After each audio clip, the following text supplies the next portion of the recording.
درخت بوری بھر آم پیدا کر دیتا ہے. آم کا درخت، ایک درخت پوری بوری بھر کے.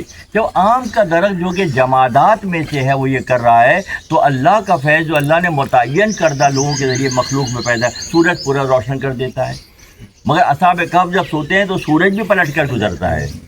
یہ درجہ بندی اللہ دکھا رہا ہے کہ میرے دوستوں کے ساتھ کیا معاملہ. میرا دوست جہاں سو رہے ہیں غار کے اندر، تو سورج کو حکم دیا جا رہا ہے سورہ کہف کے اندر کہ ترچھے ہو کے گزرو. یہ بھی مسلط خداوند متعال ہے. جب آم کے درخت سے اتنا فیض یاب ہو رہے ہیں، تو اہل اللہ کی نسبت و سنگت و قربت اور ان کی تربیت کے بعد کون سا مقام اس میں آئے گا؟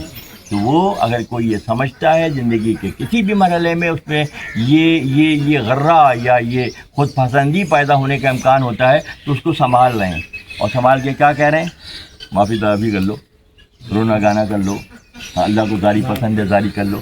ہاں، جو خدا خواہد کہ ما یاری کنات، جب اللہ چاہتا ہے کہ مجھ سے دوستی کرے. جب تصور تو کریں کہ اللہ، تصور کریں کہ ان ساری کائناتوں کا، سارے گلیکسیز کا، سارے سورجوں کا، ایک سورج نہیں ہے، سورج یہ ہمارا سب سے چھوٹا سورج ہے گلیکسی کا، ایسے ہزاروں سورج اللہ نے بنائے، ان سب کا رب.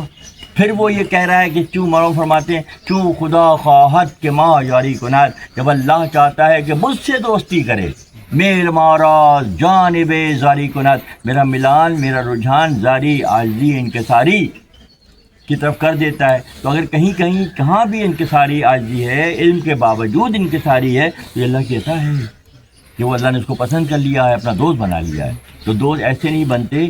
دوست ان تمام مشکلوں، تنگیوں، پریشانیوں، جنیاتی کوٹ کی محرومیوں سے گزر کر جب انسان کسی مقام پر پہنچتا ہے اور اس کے اندر پھر وہ عاجزی انکساری ہوتی ہے، تو اس بات کا بیان ثبوت ہوتا ہے کیا انبیاء کے اختیارات کی کیا حدیں ہیں.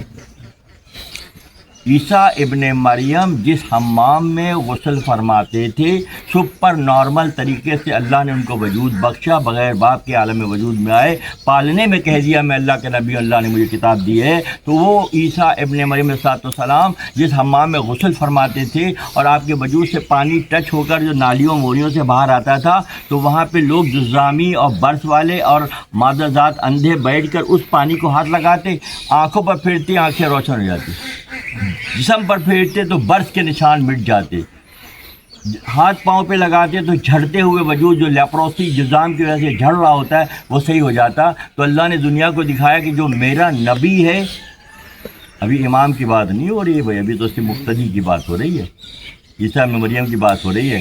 امام کی فضیلت خود ہی سمجھتے جائیے کیا ہوگی، آقا صلی اللہ علیہ وسلم کا مقام و مرتبہ کیا ہوگا، اور آپ کو اللہ نے کیسے نوازا ہوگا. خود امیجن کیجئے، خود سمجھیے. نشست اسی لیے ہے کہ ہم اپنے تصورات کو اس لیول تک لے کر جائیں جہاں حقیقت ہمارے سامنے آ جائے. تو اس میں بات ہوئی تھی نا، تم اسی دنیا میں رہ رہو. ارض الانبیاء بھی ہے، ایک ہی لفظ کہہ رہا ہوں بس، ارض الانبیاء کی زمینیں بھی ہیں. وہ کہاں ہیں، کیسے ہیں، غور کیجئے. معلوم آپ کی رہنمائی کریں گے، آپ کے لیے آسانی ہو جائے گی. جناب حضرت